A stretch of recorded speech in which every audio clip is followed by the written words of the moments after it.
শেখ হাসিনা হঠাৎ করে তার সরকারের উৎখাতের প্রসঙ্গে কথা বলতে শুরু করেছেন। কিন্তু কেন? কয়েকদিন আগেই আওয়ামী লীগের কেন্দ্রীয় কার্যনির্বাহী সংসদের সভায় তিনি প্রথম এই প্রসঙ্গে একটা মন্তব্য করেছিলেন। সেদিন তিনি বলেছিলেন অতি বাম অতি ডান মিলে ঐক্য হয়েছে এবং তারা সবাই মিলে তার সরকারকে উৎখাতে ষড়যন্ত্র করছে। পাশাপাশি তিনি আন্তর্জাতিক ষড়যন্ত্রের ইঙ্গিত করেছিলেন এবং আমেরিকার গণতন্ত্র মানবাধিকার নিয়ে প্রশ্ন তুলেছিলেন।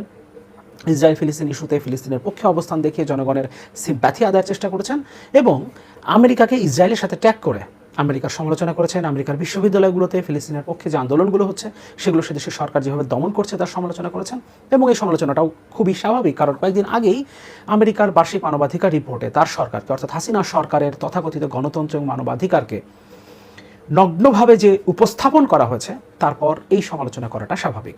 একদিন পরেই প্রধানমন্ত্রী একটা সংবাদ সম্মেলন করেছেন তার থাইল্যান্ড সফর নিয়ে। প্রধানমন্ত্রী যখন কোনো দেশে যান সেখান থেকে ফিরে আসবার পরে তিনি একটা সংবাদ সম্মেলন করেন। এটা একটা রীতিতে পরিণত হয়েছে এবং সেই সংবাদ সম্মেলনে প্রধানমন্ত্রীর গুড বুকে থাকা তথাকথিত সাংবাদিক এবং সম্পাদকেরাই অংশ নেন। তারা তো সামদের ফাঁকে ফাঁকে একটা দুটো প্রশ্ন করেন এবং এই সংবাদ সম্মেলনেও একদিন আগেই প্রধানমন্ত্রী সেই মন্তব্য নিয়ে একজন সাংবাদিক প্রশ্ন করেছেন এবং প্রধানমন্ত্রী একই রকম উত্তর দিয়েছেন। এবার তিনি মন্তব্য করেছেন বামেরা যারা এতদিন আওয়ামী লীগের পক্ষে ছিল তার পক্ষে ছিল তারা এখন 90 ডিগ্রি ঘুরে গেছে এবং তার সরকারের বিরুদ্ধে আওয়ামী লীগের বিরুদ্ধে কথা বলতে শুরু করেছে এবং শুধু তাই না, ডানদের সাথে মিলে অতি ডানদের সাথে মিলে এখন এই বামরা হাসিনা সরকারের উৎখাতের ষড়যন্ত্র করছে। একই রকম মন্তব্য একদিন আগে তিনি যেটা করেছিলেন আওয়ামী লীগের কেন্দ্রীয় কার্যনির্বাহী সংসদের সভায়। কিন্তু এখানে তিনি আবার একটা প্রশ্ন তুলেছেন, আমাকে যদি উৎখাত করেন তাহলে সেখানে কাকে বসাবেন? প্রধানমন্ত্রী সম্ভবত ভুলে গেছেন যে প্রধানমন্ত্রী হতে হলে ক্ষমতায় বসতে হলে জনগণের ভোটের প্রয়োজন হয়, জনগণের ম্যান্ডেটের প্রয়োজন হয়। অবশ্য তার এই ভুলে যাওয়াটা অস্বাভাবিক না, কারণ 2014 সালের পর থেকে এখন পর্যন্ত 10 বছরের বেশি সময় ধরে জনগণের ভোট ছাড়া 2014, 18, 2024 সালে তিনি যেভাবে ক্ষমতায় বসেছেন তাতে জনগণের ভোটের যে কোনো প্রয়োজন আছে এটা তিনি মনে করবেন না, এটাই খুব স্বাভাবিক। এ কারণে তিনি প্রশ্ন তুলেছেন আমাকে সরিয়ে কাকে বসাবেন, কারণ ক্ষমতায় জনগণ বসায়, জনগণ ভোট দিয়ে ক্ষমতায় বসায়, সে প্র্যাকটিসটাই আসলে এই দেশ থেকে চলে গেছে। নির্বাচন ব্যবস্থাটাই তার সরকার এই দেশ থেকে ধ্বংস করেছে। কিন্তু প্রধানমন্ত্রী এত কনফিডেন্সের সাথে বারবার কেন উৎখাতের কথা বলছেন এবং প্রধানমন্ত্রী যেভাবে বলছেন আমাকে সরিয়ে দেওয়ার পর কাকে বসাবেন, আমার সাকসেসর কে হবে, তাতে মনে হচ্ছে তিনি অনেকটা ধরে নিয়েছেন যে তার সরকারকে উৎখাত করা হচ্ছে, অর্থাৎ তার পতন হচ্ছে এবং নতুন কেউ ক্ষমতায় আসছে। প্রধানমন্ত্রী কেন এমনটা মনে করছেন? নির্বাচনের পর থেকে আমরা কয়েক মাস সরকারকে এবং সরকার প্রধান হিসেবে প্রধানমন্ত্রীকে বেশ নির্ভার দেখেছি এবং পশ্চিমা বিশ্বের সাথে এক ধরনের আপোষ হয়ে গেছে, তাদেরকে ম্যানেজ করে ফেলেছে তার সরকার। এই ধরনের বার্তা তো খোদ সরকারের পক্ষ থেকে, সরকারি দলের পক্ষ থেকেই দেওয়া হয়েছে। সরকারি দলের সাধারণ সম্পাদক তো কোনো ধরনের রাগঢাক ছাড়াই এই কথা বারবার বলে গেছেন। কিন্তু এখন কি এমন হলো যে হঠাৎ করেই আমেরিকার বিরুদ্ধে এত বিষোদ্গার করতে শুরু করলেন প্রধানমন্ত্রী? আমেরিকাই বা এর মধ্যেই তাদের বার্ষিক মানবাধিকার রিপোর্টে এত নগ্নভাবে হাসিনা সরকারকে উপস্থাপন কেন করলো এবং সুর কেন বদলে গেল? খোদ প্রধানমন্ত্রীর এই আলোচনায় যাবার আগে আর কয়েকটা বিষয় নিয়ে একটু কথা বলা দরকার। এই সংবাদ সম্মেলনে প্রধানমন্ত্রী একটা মন্তব্য করেছেন তারেক রহমান সম্পর্কে। তিনি প্রশ্ন তুলেছেন তিনি কেন বিদেশে পালিয়ে থেকে তিনি আন্দোলনের নির্দেশনা দেন।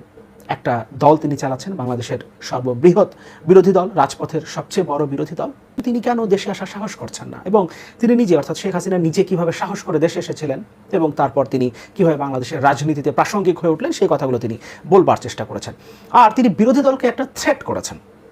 তিনি বলেছেন আমেরিকাতে যেভাবে আন্দোলন দমন করছে পুলিশ, এই ধরনের নির্দেশনা তিনি তার দেশের পুলিশকেও দেবেন বিরোধী দলের আন্দোলন দমন করবার জন্য এবং তিনি সাংবাদিকদের কাছে বলেছেন যে সাংবাদিকরা তাকে সমর্থন করবেন এই ব্যাপারে।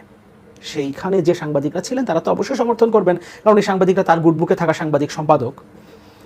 কিন্তু যেভাবে আমেরিকার পুলিশ দেশের আন্দোলন দমন করছে বিশ্ববিদ্যালয়গুলোতে, আমাদের দেশে পুলিশ এর চেয়েও আরও কঠোরভাবে প্রত্যেকটা বিরোধী দলের আন্দোলন কি দমন করে আসছে না গত 10 বছরেরও বেশি সময় ধরে?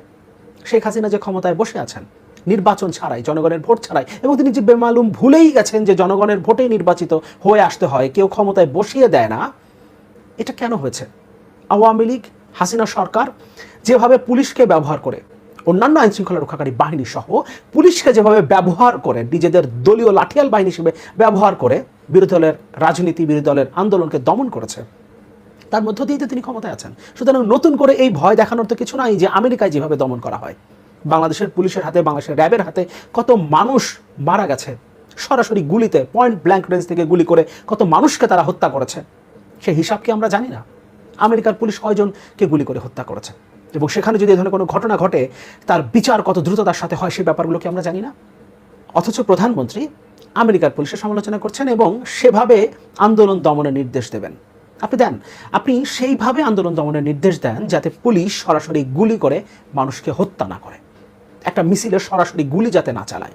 আমরা দেখেছি নির্বাচনের আগে সরাসরি গুলি করে মানুষকে হত্যা করা হয়েছে, তার ভিডিও ফুটেজগুলো সামাজিক যোগাযোগ মাধ্যম কেন মূলধারা গণমাধ্যমে উঠে এসছে। সরাসরি পুলিশ গুলি করে মানুষ হত্যা করছে। আমেরিকায় আপনি গ্রেফতার করতে দেখছেন, আপনি বিশ্ববিদ্যালয়ের শিক্ষার্থীকে গ্রেফতার করতে দেখছেন, আপনি বিশ্ববিদ্যালয়ের শিক্ষককে গ্রেফতার করতে দেখছেন। বাংলাদেশের বিশ্ববিদ্যালয়গুলোতে বিরোধী দলের কোনো ছাত্র, শুধুমাত্র বিরোধী দল না, সরকারি দলের বিরুদ্ধে কথা বলে এরকম কোনো ছাত্র বিশ্ববিদ্যালয়গুলোতে অবস্থান করতে পারবে? আর আমেরিকার বিশ্ববিদ্যালয়গুলোতে আন্দোলন চলছে সরকারের সিদ্ধান্তের বিরুদ্ধে, সরকারের বিরুদ্ধে। আপনি আমেরিকার সাথে তুলনা করছেন? মূল বিষয় সেটা না। আপনি বুঝতে পারছেন আমেরিকাকে খুব বেশি দিন ম্যানেজ করে রাখা সম্ভব হচ্ছে না। এবং নির্বাচনের আগে আমেরিকা আপনার সরকারের বিরুদ্ধে যে অবস্থানে ছিল তারা সত্যিকার অর্থে অবস্থান পরিবর্তন করেনি। নির্বাচনের পরেও আপনার সরকারকে স্বীকৃতি দেয়নি। আপনি যে নির্বাচনের মধ্য দিয়ে ক্ষমতায় আছেন, যে নির্বাচনকে আপনি বাংলাদেশের ইতিহাসে সবচেয়ে সহি নির্বাচন বিভিন্ন সময় ঘোষণা করেছেন। ইনফ্যাক্ট এই সংবাদ সম্মেলনে প্রধানমন্ত্রী একই কথা বলেছেন, 2024 সালের 7 জানুয়ারি নির্বাচন নাকি বাংলাদেশের ইতিহাসের সবচেয়ে ভালো নির্বাচন। এই নির্বাচনকে আমেরিকা সমর্থন দেয়নি। এটা অবাধ, সুষ্ঠু, নিরপেক্ষ এবং অংশগ্রহণমূলক নির্বাচন হয়নি। এই কথা নির্বাচনের পরে স্বয়ং আমেরিকার রাষ্ট্রদূত পিটার হাসও বলেছেন বাংলাদেশে দাঁড়িয়ে সাংবাদিকদের সামনে। সুতরাং আমেরিকা তার অবস্থান থেকে সরে যায়নি এবং আপনি আমেরিকাকে ম্যানেজ করে রাখতে পারছেন না। এবং তার আরও বিভিন্ন কারণ আছে। কারণ আপনি ভারতকে দিয়ে পশ্চিমা বিশ্বকে ম্যানেজ করে রাখার যে টেকনিকটা হাতে নিয়েছিলেন সেটা খুব একটা কাজ করছে না। আবার আপনি চীনের সাথে যে সখ্যতা গড়ে তুলেছেন সেটাও আপনাকে আমেরিকার খুব কাছাকাছি ঘেঁষতে দেবে না। আর সবচেয়ে বড় কথা হচ্ছে, আমি এই কথাটা এর আগে বেশ কয়েকবার বলেছি, সামনে যে নির্বাচনটা আছে মার্কিন যুক্তরাষ্ট্রে, সেখানে ডেমোক্র্যাট প্রার্থী হিসেবে জো বাইডেনকে গণতন্ত্রের পক্ষে, মানবাধিকারের পক্ষে অবস্থান দেখাতে হবে। এবং এই কারণে কিন্তু ইসরায়েলের নেতানিয়াহু সরকারও বিপদে পড়েছে। সম্ভবত নেতানিয়াহুর বিরুদ্ধে আন্তর্জাতিক আদালতে গ্রেফতারি পরোয়ানাও জারি হচ্ছে এবং আমেরিকা সেটা ঠেকানোর খুব একটা উদ্যোগ নিচ্ছে না। কারণ তার নিজের দেশের ভোট আছে এবং সে দেশেও ইসরায়েলের বিরুদ্ধে সেন্টিমেন্ট যেভাবে গ্রো করছে, তাতে ইসরায়েলের পক্ষেও আমেরিকাকে খুব মেপে পদক্ষেপ নিতে হচ্ছে। প্রকাশ্যে আমেরিকা ইসরায়েলের পক্ষে সেভাবে অবস্থান নিতে পারছে না আগে তারা যেভাবে অবস্থান নিত। ফলে আপনি তলে তলে আর আমেরিকাকে ম্যানেজ করে রাখতে পারবেন না। নির্বাচনের আগে, নভেম্বরে আমেরিকার নির্বাচনের আগে সে আপনার বিরুদ্ধে স্টেপ নেবে। যেভাবে মানবাধিকার রিপোর্টে আপনার সরকারকে নগ্নভাবে উপস্থাপন করা হয়েছে, একইভাবে সামনের দিনগুলোতে আরও কঠিন কোনো স্টেপ আমেরিকা আপনার বিরুদ্ধে নিতে পারে, সেই ধারণাটা আপনি করছেন। এবং আপনি যেহেতু সরকারে আছেন, আপনার কাছে নানান ইনফরমেশন পাওয়ার সোর্স আছে, সুতরাং আপনি সম্ভবত জানেন যে আপনার সরকারকে এইভাবে অগণতান্ত্রিকভাবে খুব বেশি দিন ক্ষমতায় টিকে থাকতে দেবে না গণতান্ত্রিক বিশ্ব। এই কারণে আপনি আন্তর্জাতিক ষড়যন্ত্রের কথা বলছেন। পাশাপাশি আন্তর্জাতিক বিশ্ব যখন গণতন্ত্রের পক্ষে অবস্থান নেবে, কঠোরভাবে অবস্থান নেবে, যেটা আমরা দেখেছি নির্বাচনের আগে, তখন দেশে যে বিরোধী দলগুলো রয়েছে, যেখানে আপনি মনে করছেন বাম, ডান, অতি বাম, অতি ডান, মধ্যপন্থী সবাই এক হয়ে গেছে আপনার সরকার বিরুদ্ধে, অর্থাৎ দেশের 95% জনগণের প্রতিনিধিত্ব যারা করে তারা সবাই এক হয়ে গেছে আপনার সরকারের বিরুদ্ধে, তখন আপনি ভয় পাচ্ছেন যে আপনাকে হয়তোবা উৎখাত করার জন্যই সবাই একত্রিত হচ্ছে। কিন্তু শব্দটা উৎখাত হবে না, শব্দটা হবে পতন। এভাবে জোর করে ক্ষমতায় খুব বেশি দিন টিকে থাকতে পারবেন না, অন্তত এই দফায়। আপনি 2014 সালে জোর করে ক্ষমতায় এসে ক্ষমতায় টিকে গেছেন, 18তেও টিকে গেছেন এবং এই টিকে থাকার যে প্রসেস তার মধ্য দিয়েই আপনি দেশের অর্থনীতিকে ধ্বংস করেছেন, পুরোপুরি ধ্বংস করেছেন। অনেকে বিপর্যয় বলেন, অনেকে সংকট বলেন, আমি বিপর্যয় বা সংকট বলি না, আমি বলি অর্থনীতিকে ধ্বংস করেছেন। দেশের রিজার্ভ এখন $14 বিলিয়ন ঘরে চলে এসছে, সম্ভবত আরও নিচে, $14 বিলিয়নেরও কম। রপ্তানি কমে গেছে, আপনি আমদানি রেস্ট্রিক্ট করেছেন ডলার বাঁচানোর জন্য, এই কারণে রাজস্ব আদায় হচ্ছে না। বিদ্যুতের দাম আপনি দফায় দফায় বাড়াচ্ছেন, আপনি জ্বালানি তেলের দাম বাড়াচ্ছেন, গ্যাসের দাম বাড়াচ্ছেন, এভাবে বাড়াইতে বাড়াইতে আপনি দেশের জনগণকে একদম নিষ্পেষিত করে ফেলেছেন। দ্রব্যমূল্য কোথায় চলে গেছে তার কোনো হদিস নাই। এবং এইভাবে খুব বেশি দিন আসলে আপনি চলতে পারবেন না, খুব বেশি দিন আপনি চালাতে পারবেন না। এবং আপনি আপনার অলিগার্ক শ্রেণীকে বাঁচানোর জন্য একের পর এক আইন করছেন, আপনি তাদের পকেটের জনগণের পয়সা তুলে দিয়েছেন এতগুলো বছর ধরে, কিন্তু যখন তাদের স্বার্থেও টান লাগবে তখন তারাও আর আপনাকে বাঁচাতে আসবে না, এই কথাটা মনে রাখবেন। এবং আপনি সম্ভবত সেটা বুঝতে পারছেন। আমরা হয়তো ইনফরমেশন তো সেভাবে পাই না, কিন্তু আপনি তো ইনফরমেশন পান, সুতরাং আপনি আমাদের থেকে আরও ভালো জানেন যে আপনার অবস্থানটা আসলে কোথায়। সুতরাং খুব বেশি দিন সময় হয়তো নেই আপনার হাতে, এই কারণে আপনি বারবার একই কথা বলছেন। এই কারণে মনে করি আপনার নিজে থেকে জনগণের হাতে ক্ষমতাটা ছেড়ে দেওয়া দরকার। একটা অন্তর্বর্তীকালীন সরকারের হাতে ক্ষমতাটা ছেড়ে দিয়ে চলে যান, তারপর একটা ভোট হোক, সেই ভোটের মধ্য দিয়ে জনগণ তার সরকার নির্বাচন করুক।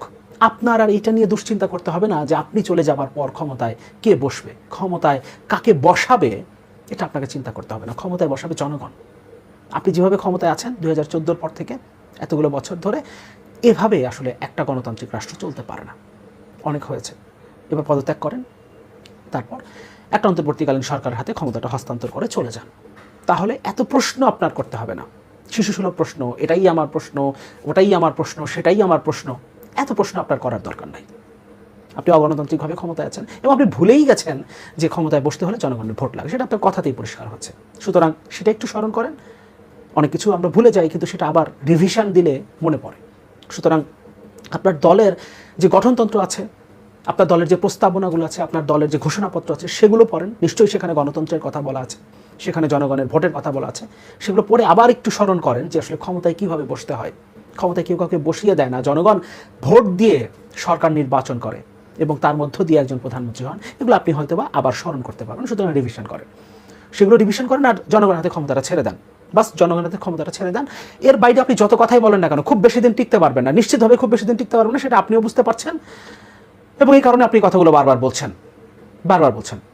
সুতরাং চলে যান।